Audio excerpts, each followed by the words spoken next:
Hi there, let's take a look at your submission for the Chapter 3 hands-on work.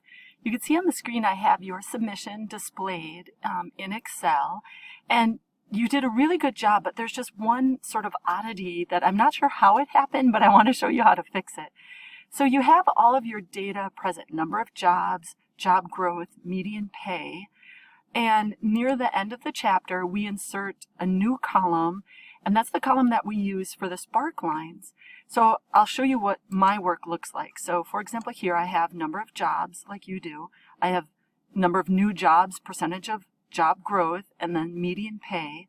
And here's where that new column, my new column D, is what I inserted, and that's the location I use to place my spark lines.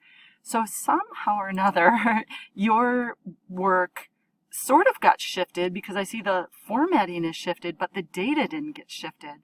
So here's what I'd like you to do. I'd like you to select D5 through F12. You can use the cut command. Then click to select E5 and paste, and just click the paste option there.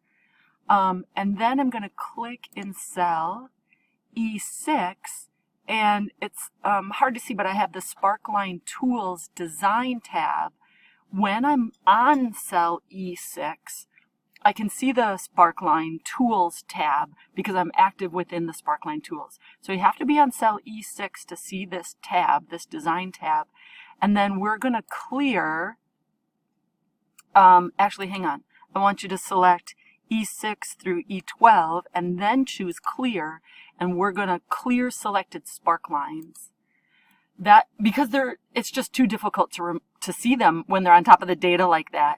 Then you can go ahead and apply the spark lines as following the instructions. So you did them right. You even placed them in the D column. The trouble was that the data was in the way. So now go ahead and create those spark lines, have them sitting there, and I'll show you mine again. They're very useful, right? They give us a visual representation of the data so that we can see sort of the large trends or what's happening with that data. Rather than reading the numbers, we can easily see what's going on with this visual spark line instead, much like we would do with a chart. If you have any questions at all, feel free to email me at any time.